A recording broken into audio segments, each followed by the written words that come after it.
Assalamualaikum everyone. I welcome you all here. आज आपके computer section का मॉक टेस्ट 4 है। मॉक टेस्ट स्टार्ट करने से पहले अगर आप चैनल पर नए हैं तो उसे ज़रूर सब्सक्राइब करें, बाकियों के साथ शेयर करें ताकि सबको फ़ायदा मिले। बेल आइकन को हिट करें ताकि आपको सारी वीडियोस की नोटिफिकेशन मिले। आपको हमारे मॉक टेस्ट अच्छे लगे इन्हें ज़रूर लाइक करें और आप हमारा टेलीग्राम चैनल ज्वाइन कर सकते हैं, नीचे लिंक डिस्क्रिप्शन में है, या आप डायरेक्टली अपना टेलीग्राम खोलें, वहाँ सर्च में आप JKICOM दे ICOM आपको लिखना है। ये पब्लिक चैनल है, आपको दिख जाएगा, वहाँ से भी आप इसे डायरेक्टली ज्वाइन कर सकते हैं।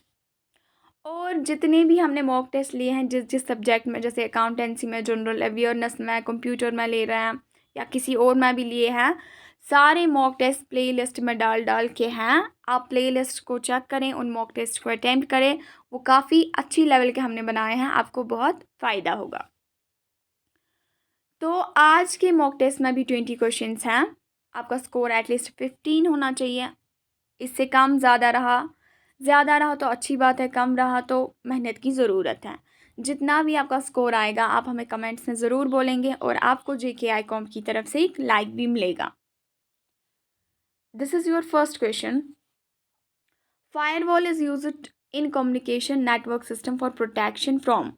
फायरवॉल का यूज़ करते हैं नेटवर्क सिस्टम में ताकि हम प्रोटेक्शन ले, किससे? अनऑथोराइज्ड अटैक से, डेटा ड्राइविंग अटैक से, फायर अटैक से, वायरस अटैक से। इन चारों में से आपको राइट आंसर बोलना है। The right answer for this question is unauthorised attack से बचने के लिए हम फायरवॉल का यूज़ करते हैं। Question number 2 is here. Dash provides network backbone and e-governance support to government bodies in India. इन चारों में से कोई ऐसा है जो नेटवर्क बैकबोन है और ई गवर्नेंस सपोर्ट करता है गवर्नमेंट बॉडीज ऑफ इंडिया को? क्या वो NIC है, NASSCOM है, NASSCOM है, डिपार्टमेंट ऑफ इंफॉर्मेशन टेक्नोलॉजी है, स्टेट बैंक ऑफ इंडिया है?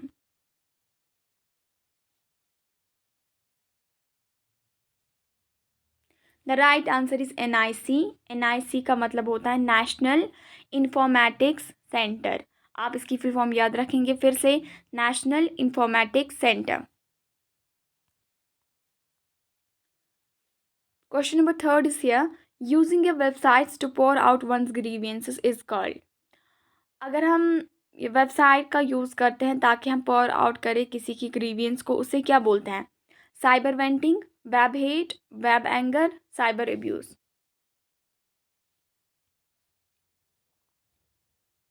The right answer is cyber venting. उसे साइबर वेंटिंग बोलते हैं। Question number 4 is here. Which description is appropriate among the following for e governance? E governance आप समझते हैं ना? तो यहाँ पे कुछ 4 स्टेटमेंट्स देके हैं। चारों में से आपको मोस्ट अप्रोप्रिएट बोलना है जो किसकी डिस्क्रिप्शन होगी? ई गवर्नेंस की। आपको चारों भी लग सकते हैं लेकिन आपको मोस्ट अप्रोप्रिएट बोलना है। पहली ऑप्शन है to engage, enable and empower the citizens, क्या ये है? To provide fair and unbiased to the citizens, ये है? To provide technology driven governance, ये है? To ensure people's faith in ecommerce applications, क्या ये है? मोस्ट अप्रोप्रिएट आपको बोलना है। The right answer is to engage, enable and empower the citizens. ये इसका मोस्ट अप्रोप्रिएट डिस्क्रिप्शन है। Question number 5 is here. The ALU क्या होता है? Arithmetic logical unit. Arithmetic logic unit जो CPU का है। The ALU of a computer response to the commands coming from. दबा बोल रहे हैं ALU रिस्पॉन्ड करता है कमांड्स को, वो कहाँ से आती हैं? क्या वो प्राइमरी मेमोरी से आती हैं, कंट्रोल सेक्शन से आती हैं, एक्सटर्नल मेमोरी से आती हैं, all of the above?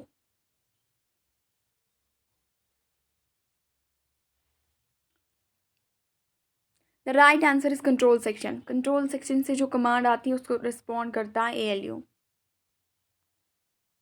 BCD is, मतलब कि BCD की फुल फॉर्म आप बोले, इंपॉर्टेंट क्वेश्चन है। Binary coded decimal, bit coded decimal, binary coded digit, bit coded digit?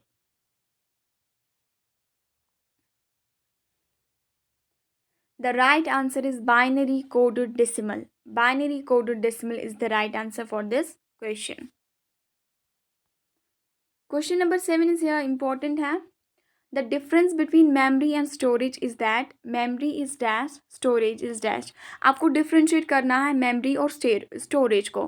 तो क्या वो टेम्पररी है, दूसरी परमानेंट है, या पहली परमानेंट है दूसरी टेम्पररी है, या पहली स्लो है दूसरी फास्ट है, ऑल ऑफ द अबव. आपको राइट आंसर देना है.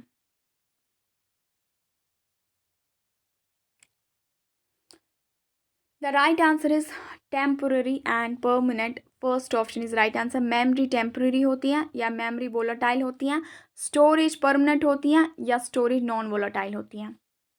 So option first is right for this question.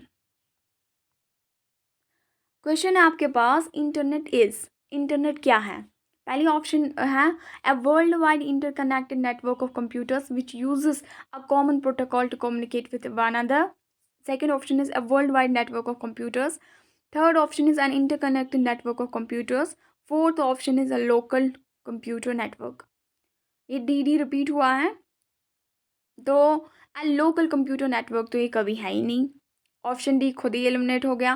तीनों में से अब आपको आंसर ढूंढना है, इन तीनों में से.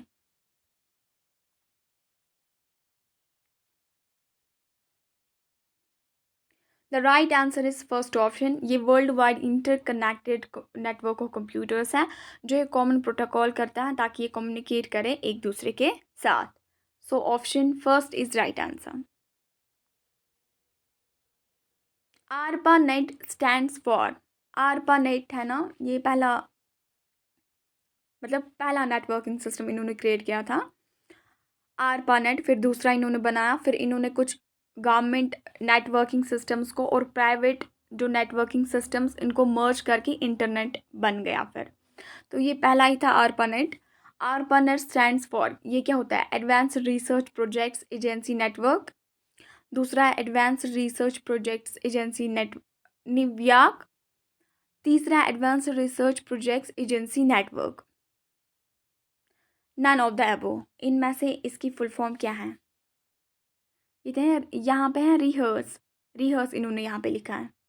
आपको राइट आंसर बोलना है. The right answer is advanced research. Rehearse नहीं है, रिसर्च है. प्रोजेक्ट्स एजेंसी नेटवर्क है. यहाँ पे यही लिख के था लेकिन यहाँ पे न्यूयॉर्क फिर लिख के, ये तो नहीं है, इसीलिए राइट आंसर ऑप्शन सी है. Advanced research projects agency network is the right answer. Question number 10 is here. Which of the following is an application software. आपको इनमें से एप्लीकेशन सॉफ्टवेयर ढूंढना है. लिनक्स है, मैक ओएस है, मैक ऑपरेटिंग सिस्टम है, Unix है, ग्राफिक्स है. इन चारों में से कौन सा है एप्लीकेशन सॉफ्टवेयर जिस पे एक यूज़र एक्चुअली काम करता है, वो होता है एप्लीकेशन सॉफ्टवेयर. इन चारों में से कौन सा है. The right answer is graphics. Graphics application software है, बाकी ऑपरेटिंग सिस्टम्स हैं. So option 4 is the right answer. Question number 11 is here. In DASD what is the full form of A. जो DASD है ना, इसकी आपको असल में फुल फॉर्म होनी पता चाहिए, फिर आप बोलेंगे ए क्या स्टैंड करेगा.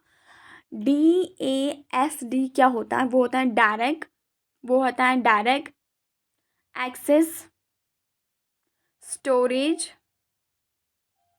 Device. Direct access storage device.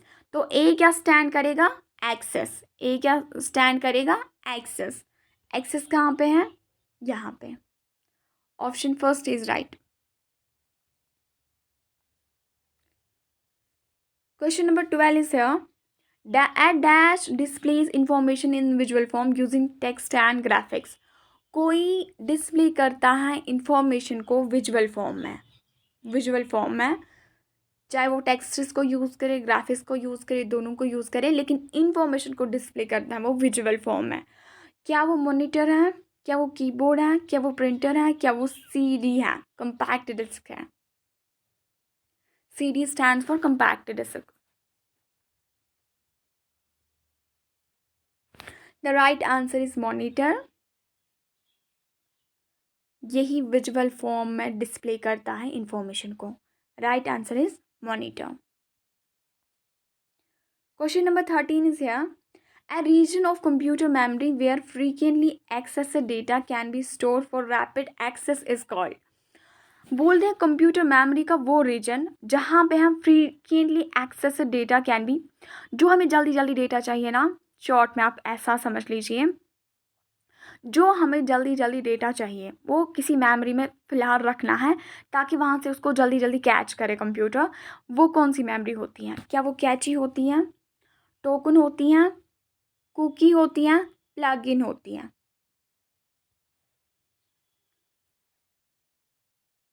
The right answer is कैची। आप ट्रिक से याद रख सकते हैं, कैच करो, किसी चीज़ को कैच करो, या आपको कोई ऐसे बॉल दे रहा है, आप जल्दी जल्दी उसे कैच कर रहे हो, कैच जल्दी जल्दी करता है ना, तो जल्दी जल्दी जो फ्रीक्वेंटली डेटा होता है वो कैची में ही जाता है। कैची एक मेमोरी है, वो इसी में ही जाता है। So option first is right. Question number 14 is here, which of the following computer memory is fastest. इन में से कौन सी कंप्यूटर मेमोरी फास्टेस्ट है? क्या वो रजिस्टर है, हार्ड डिस्क है, रैम है, none of the above? The right answer is register. अगर आप कंप्यूटर मेमोरी की हायरार्की देखोगे ना, तो स्पीड के लिहाज से रजिस्टर टॉप पे ही होता है। सो register is the right answer है। क्वेश्चन नंबर 15 इज या, which of the following is equal to 4 bits. 4 bits किसके बराबर होती है? उसका उसे क्या बोलते हैं? क्या बाइट बोलता है, निबल बोलता है, रिकॉर्ड बोलते हैं, ऑल ऑफ द एबो बोलते हैं? The right answer is nibble. 4 bits 4 bits बनाती है निबल, 8 बिट्स बनाती हैं बाइट। 8 बिट्स बनाती हैं बाइट। अब यहाँ पे क्या पूछा था? Nibble is the right answer. Question number 16 is या, a technique used by codes to convert an analog signal into a digital bit stream is known as। वो टेक्निक जिसमें कोड्स का यूज़ किया जाता है ताकि हम एनालॉग सिग्नल को डिजिटल बिट स्ट्रीम में कन्वर्ट करें, वो क्या होता है? क्या वो पल्स कोडेड मॉड्यूलेशन होता है, पल्स स्ट्रेचर होता है, क्यूरी प्रोसेसिंग होती है, क्यूई मैनेजमेंट होती है? इंपॉर्टेंट क्वेश्चन है। The right answer is pulse coded modulation. इसमें क्या लगता है? एनालॉग से डिजिटल में जाना, उसमें लगता है, इसे कन्वर्टर लगता है pulse coded modulation. Question number 17 is here, dash allows user to send a file with email. कोई चीज़, इन चारों में से कोई चीज़ है जो एक यूज़र को ये फैसिलिटेट करती है कि वो एक फ़ाइल को भी सेंड कर सकता है ईमेल के साथ। क्या वो ड्राफ्ट हैं, क्या वो मैसेंजर हैं, क्या वो सेंट है, क्या वो अटैचमेंट्स हैं? The right answer is attachments. Attachments होता है ना ऑप्शन, वहाँ पे आप कोई भी फाइल वाइल इसके साथ भेज सकते हैं। क्वेश्चन नंबर 18 इज यार, what is included in an email address. Email address में क्या होता है? Domain name followed by user name followed bye domain name, user name followed bye postal address, user name followed bye street address? देखें, postal address तो उसमें है, होता ही नहीं है। स्ट्रीट एड्रेस तो उसमें होता ही नहीं, दो तो एलिमिनेट हुए। अब आपको दो में ढूंढना है। तो ईमेल एड्रेस, आप अपना ईमेल बोले, अपनी जगह आपका ईमेल क्या होगा? जैसे JK.com का ईमेल होगा, जैसे है JKICOM@gmail.com, एग्जाम्पल दे रही हूँ। हाँ, तो ये JKICOM हम पहले लिखते हैं, ये यूज़र नेम होता है, फिर जो ये @gmail.com है, ये डोमेन नेम है, किस ऑर्गेनाइजेशन, किस प्लेटफॉर्म पे हमारा ईमेल रजिस्टर्ड है, तो ये डोमेन नेम है। तो पहले क्या आता है? पहले आता है user name followed by the domain name. So option second is the right answer. Question number 19 is here, dash allows you to create a new presentation and open an existing presentation. कोई चीज़ है इन चारों में से जो आपको allow करती है कि आप न्यू प्रेजेंटेशन को क्रिएट करें and open an existing presentation. क्या वो प्लेस होल्डर है, टास्क पेन है, आउटलाइन पेन है, स्लाइड पेन है? The right answer is task pen. Task pen is the right answer. Last question is है, बहुत इंपॉर्टेंट है और ये अक्सर पूछते हैं कोई एग्जाम्स में. In MS power point key use to run the slide show from the beginning is. Power point में वो कौन सी की है जिसे हम प्रेस करेंगे उससे slide show from the beginning आ जाएगा. क्या वो F5 है, F11 है, F7 है, शिफ्ट प्लस F5 है. बहुत ही इंपॉर्टेंट क्वेश्चन है, इसको आप ज़बान याद रखेंगे. The right answer is F5. ये पूछा भी गया है JKSSB ने. So right answer is F5. This was today's mock test. आपका जितना भी स्कोर आया आप ऑनेस्टली हमें कमेंट्स में बोलेंगे. आपको हमारी तरफ से एक लाइक भी मिलेगा. और आपको हमारे मॉक टेस्ट अच्छे लगे इन्हें ज़रूर लाइक करें और बाकियों के साथ शेयर करें. With this I am concluding. Have a nice day.